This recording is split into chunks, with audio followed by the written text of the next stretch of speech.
This is One Universe at a Time. I'm Brian Koberlein.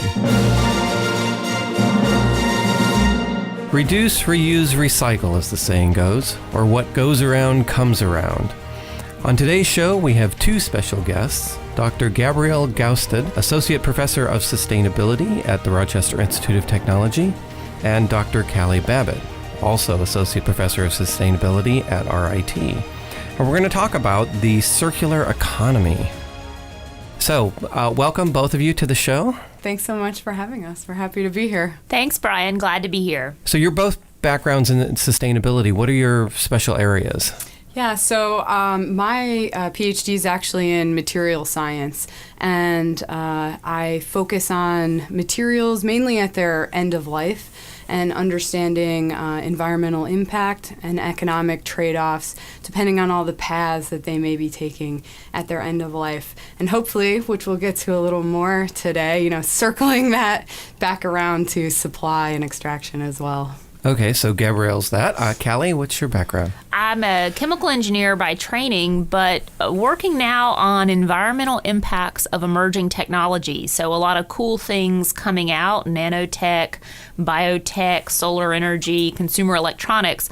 All of those things have potential trade-offs, and our research aims to understand what those potential risks are from an environmental, economic, and social perspective, and then figure out ways to minimize those risks. Gabrielle, I'll start with you. What is this circular economy? This is something I'm completely unfamiliar with. Yeah, it's a great question. It's kind of a new hot buzzword for a lot of the same framework that people approach in sustainability. So the linear economy, so to speak, is this idea of take, make, dispose, kind of this linear path of things. And in the sustainability world, we also sometimes call that cradle to grave. So the extraction phase, through all those life cycle phases, and then in the end, ends up in the landfill in most cases. Right. That's how most of us think that we live. We buy something, it lives in our house for a bit, and then we put it away in the trash. Exactly. So the idea is to take that linear path and try to make it more circular. A lot of times in the literature, they call that now cradle to cradle. So it's things like reuse, remanufacturing, recycling. But the idea of the circular economy is to really expand beyond that a little more and really start to think about economics and finance. So previously, economic development is very coupled to consumption, resource consumption, materials consumption, even energy, so fossil fuels, those kinds of things.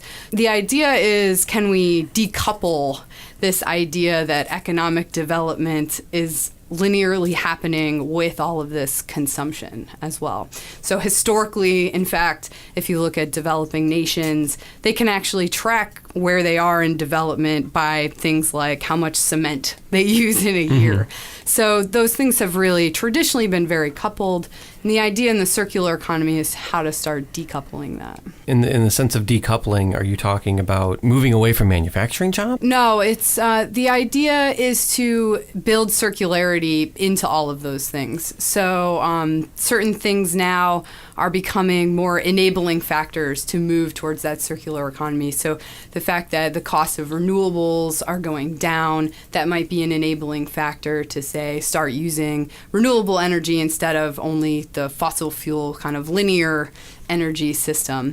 Things like, the internet and smartphones are actually enabling factors for more of a service economy, they call it. So a lot of sharing services, for example. So the fact that everyone is now connected over the Internet of Things and the smartphones, that's making it possible for economic things like Uber and Airbnb, things based on sharing. And also that helps to enable efficiency gains in manufacturing. So additive manufacturing is something that gets kind of a lot of the spotlight as a great example of how manufacturing is starting to fall under the circular economy framework. Okay, so can you break down what additive manufacturing is? Probably most people are the most familiar with the 3D printing boom. So being able to actually create something by layering different materials. So, plastics, metals,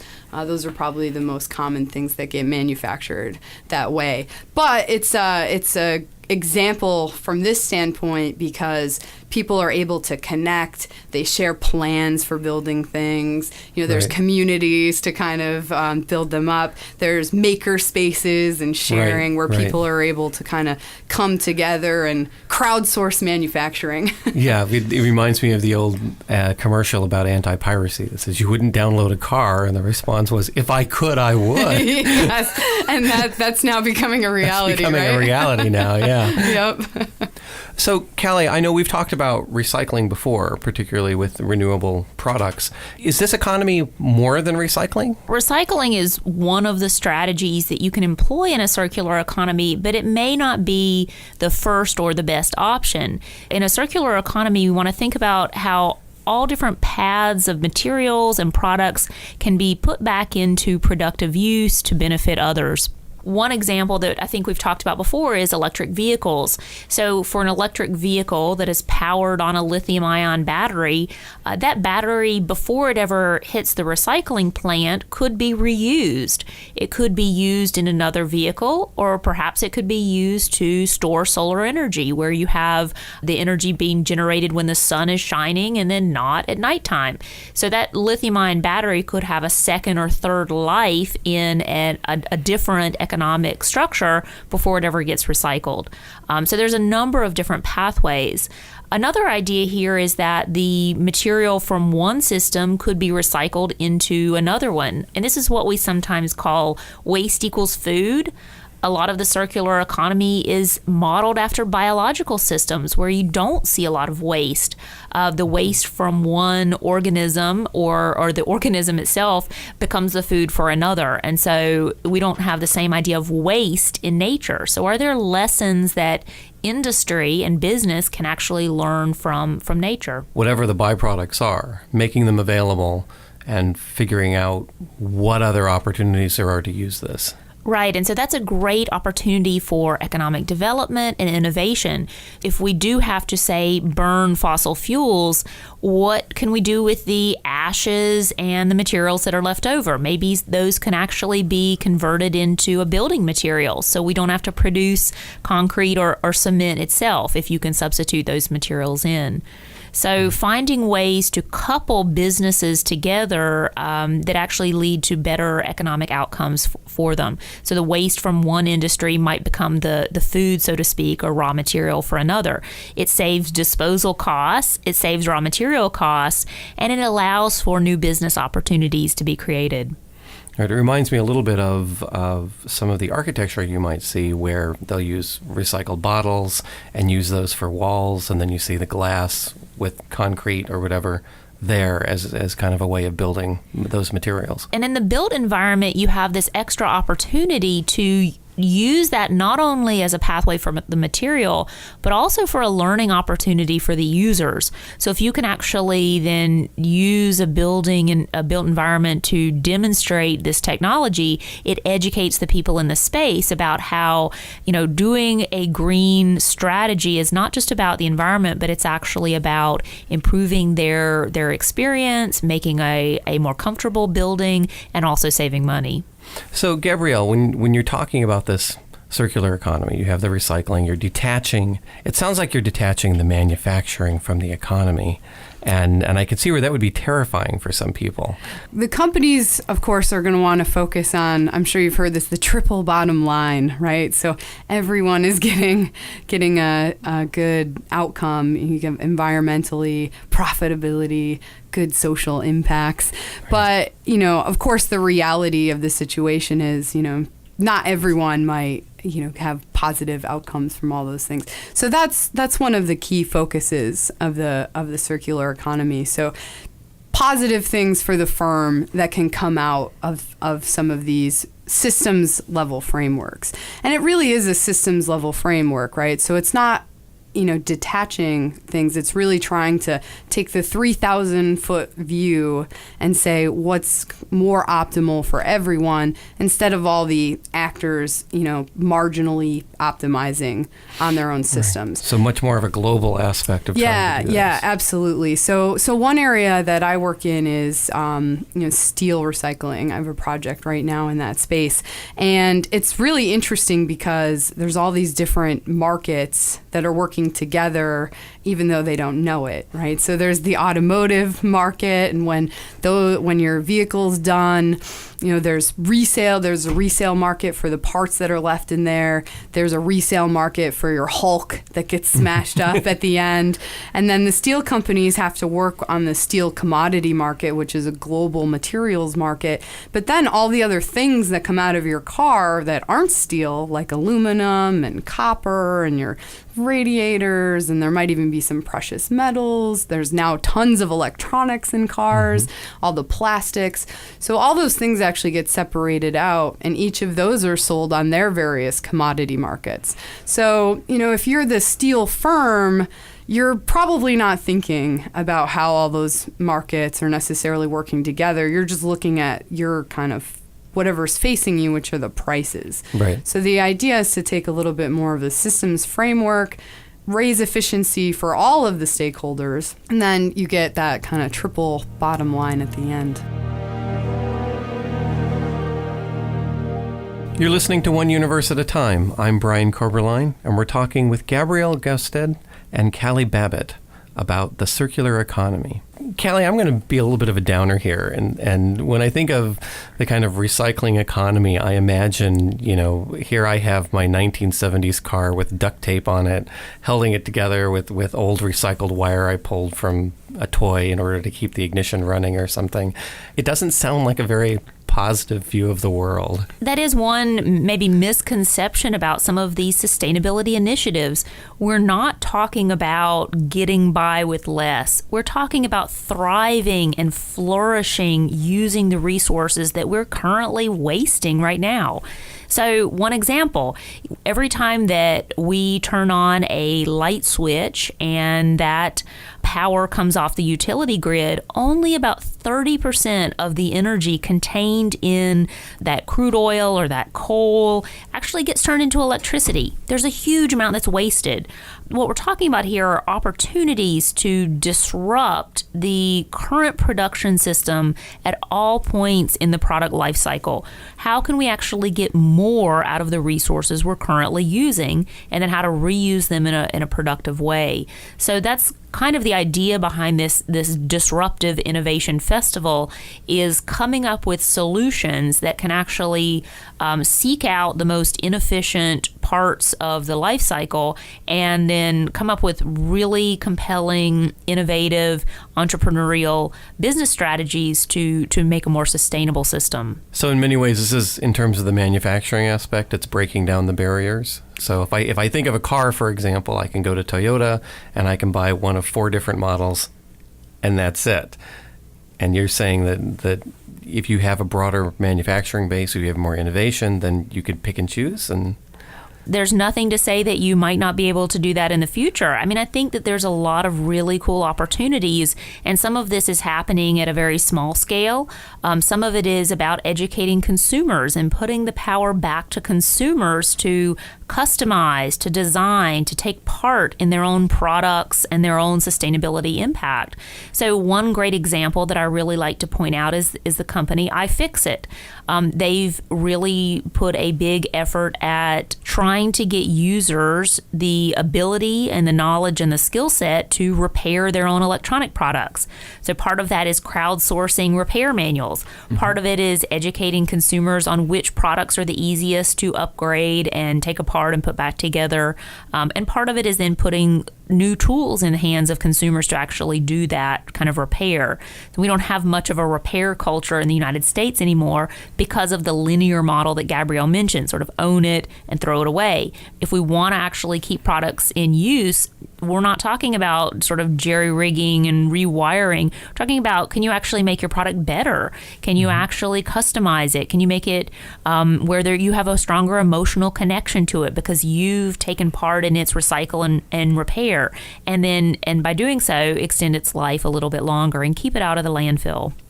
I could also imagine something like, even if you're not part of the maker economy, other people might be part of that. So a plumber, for example, that could download, well, I need any part I need. Here's a little plastic piece for a washer. I go on, get the schematic, print it. It doesn't have to be shipped. This has opened up a lot of new opportunities in the design space. So when we're looking at designing a new product, we might be able to quickly prototype a widget or a piece or even sort of a shell of it and give it to someone and say, touch this, feel this, how does it work? Give us some immediate user feedback. And instead of trying to machine a complicated part, we can quickly prototype a trial piece and see if it actually works. So this has really sped up the innovation cycle to a large degree. And it's not just about sustainability. This is also creating a lot of social innovation as well. So allowing people to create some of these business opportunities for themselves. It's about improving quality of life. So not doing well or getting by with less, but doing better with less. So Gabrielle, in terms of the economy, I think that one of the other things that you see in the movement is what's sometimes referred to as the gig economy. You brought up something like Uber, where people do their own work for hire. Absolutely. That has a lot of benefits in terms of efficiency. People love using Uber, and people love making some spare cash on the side. Right. But of course, there's other people who look at this as saying, well, but now you have a company that's the largest taxi company in the world that owns no taxis. And Facebook, for example, is this multi-billion-dollar company that has very few employees. And people wonder, is this leading to the collapse of an economy? How do we do this? Yeah, a lot of the sharing services, leasing models can definitely scare people. That people are afraid about job security, and the more technological some of these disruptive innovations are, sometimes the more scared people can be as well. People are afraid of being replaced by robots. You see a lot of that in the mainstream media now, and so there's obviously a lot of fear there. But again, to kind of echo some of the things that Callie said, it's really about doing things better for all of us, right? We're not trying to squeeze blood from a rock. We're trying to find efficiency where there's already a lot of inefficiencies in place, right? So the idea behind the circular economy movement is more, the motivation is about the fact that materials and energy are actually no longer cheap and easily accessible, right? So the fact is we have to start changing to deal with that. Consumers, workers, firms are being negatively impacted by the fact of that, right? So prices are going up for things. It's harder to get things. But that's where some of this innovation is very helpful. So I also do some work in the supply chain, looking at supply chains, right? Because if you want to increase that circularity, you have to know where you're going to send those things at the end of life back into the supply chain. And so some of the things we've been talking about in terms of customization, that's really great for firms too in their supply chains. Firms don't want to make things to stock. They love to be able to make things to order because that's going to save them money. It's going to make their customers happier. That's one of those great examples where it's kind of a win-win for either side. And it sounds like, a lot of these disruption things, you get both sides in that sense. I mean, Uber is a great example because you have the established taxi system that is seeing an impact, and so they see the negatives of it, and then you see the people who are signing on to Uber and using Uber, and they like it for a faster response, or it's more affordable, or something like this. There's always going to be that kind of two-side. But what it forces people to do, are the ones who are feeling the negative impact have to innovate to keep up. It's rewarding to folks in that system that can be more flexible, more responsive, the ones who are willing to kind of become better optimize themselves, where you see, really interesting things happen. So on the supply chain side, I look a lot at critical and strategic materials, so things that can be hard to get, rare earth metals are one that we hear a lot about lately. And of course, firms are very scared about not being able to get their materials. But what happens when there's a disruption in the supply chain is actually those firms are the ones who do the coolest stuff. They come up with the most innovative things. They are forced to actually substitute new materials that might actually be better, have better environmental impacts, better actual performance. They're forced to find efficiencies in their own process that they need to take advantage of. Right. Even though there are some negative impacts, that negative push can actually really force a lot of innovation in those markets. Right. When you're on the edge of a cliff, you start thinking creatively very quickly. Absolutely. I'm Brian Koberlein. You're listening to One Universe at a Time, and we're talking about circularity and the circular economy with Gabrielle Gaustad and Callie Babbitt. They're going to ask me questions about this, and I'll see if I can answer them. One of the things that is really fascinating to me about the circular economy is the area of biomimicry. So the idea that we can look at design innovations and inspirations from the natural world and use those to design cool new products. Like one example is looking at the really elongated cone-shaped beak of the kingfisher that enables it to dive soundlessly into water to catch fish, and maybe using that model to design a bullet train that can dive through underground tunnels without creating a lot of noise. So there's a lot of cool ideas about biomimicry in circular economy. So I'm guessing that there's probably some other examples of circularity or circular economy, so to speak, in the physical world. And we'd love to hear from you about inspirations we might be able to take from natural systems. You talk about biomimicry, and it's one of the jokes about evolution in that it's the most horribly efficient, wonderful engineer there is. Because if you can find a solution, evolution tends to do that. It may not be the best solution, but it is a solution to a problem. And it's kind of a recurring theme in the physical sciences in the sense that the universe seems to be extraordinarily efficient in terms of what it does. If it can do something with less energy, it will. One of the fundamental principles in physics is this kind of minimal energy principle. And the path of a baseball, for example, is the path that takes a minimum of energy and time in that sense. And so you see this over and over again in that whatever anything can do to reduce the amount of energy or be more efficient, it will tend to in nature. Let me ask you, though, about the time scales, because, we don't have a lot of time, so to speak, to solve some of the current sustainability problems like climate change or drought or pollution. What are the time scales that this natural optimization happen in physical sense? The universe isn't necessarily efficient with its time, so it's taken billions of years to get where we are. But that doesn't mean that we can't take advantage of it, because we're looking at it from the outside in. So we know what some of the underlying principles are. Nature, assumably, doesn't know what those underlying principles are. It does what it does.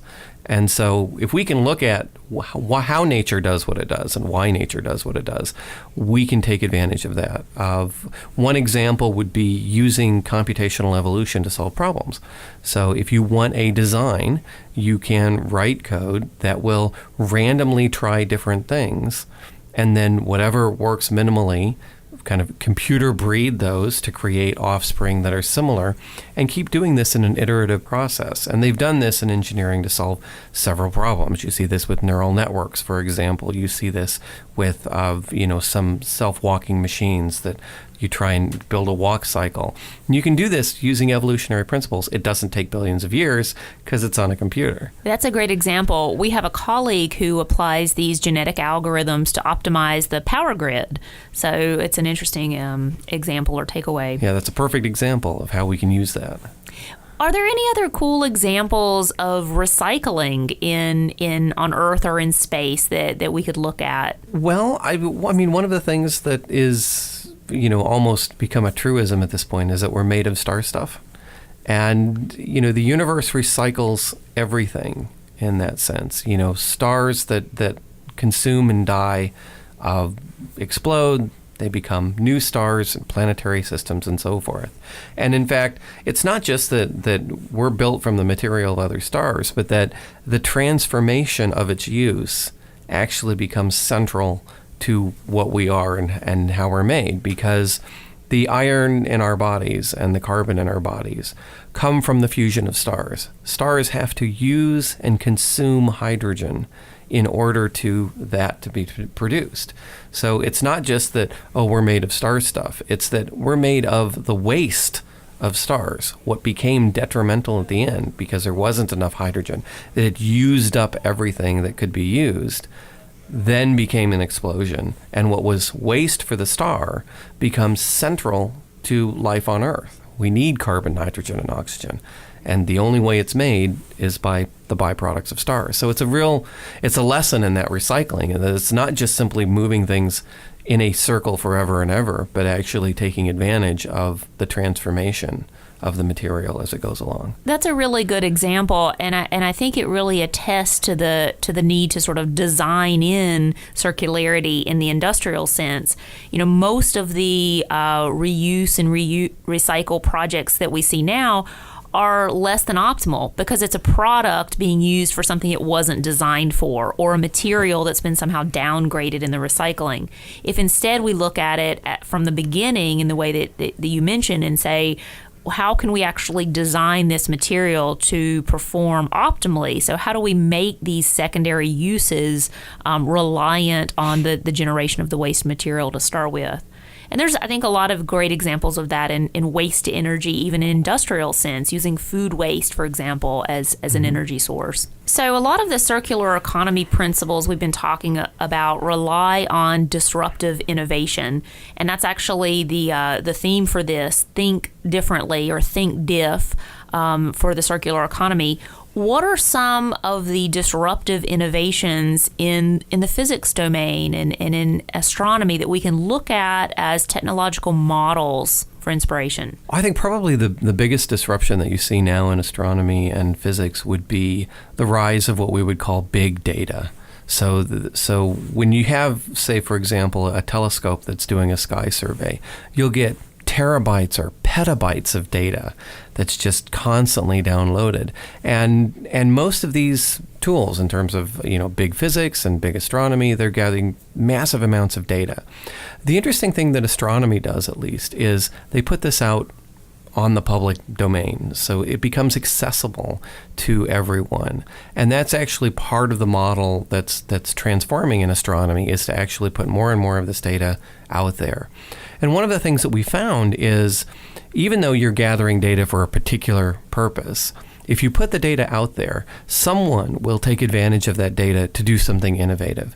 So if you're doing an infrared sky survey because you want to find asteroids, you put the data out there and someone says, well, wait a minute, with infrared astronomy, I can find out where black holes are. So they can study black holes from the same data that you were using to look at asteroids. Because the data is there, there's almost no cost to put it out there in the public domain. You talk about living in a material rare environment where the supply chain gets more and more narrow. In some sense, it's the opposite of that with information. The information is becoming more plentiful and more bountiful and more easy to access and analyze. And I think that's something that can really affect how we do things. The more efficiently we can gather information, the more we can take advantage of that, the more opportunities we have to find innovation. That's a great example, and I think a lesson that we can learn from astronomy. In an industrial sense, we have a real protective sense around data, proprietary patents, technological and trade secrets. But maybe for us to really enable the circular economy, it will take this more open attitude towards sharing data. We've been talking with Gabrielle Gaustad, Associate Professor of Sustainability at the Rochester Institute of Technology, and Dr. Callie Babbitt, Associate Professor of Sustainability at RIT, about the circular economy. Our program is produced by Mark Gillespie at the Rochester Institute of Technology with support from the RIT College of Science.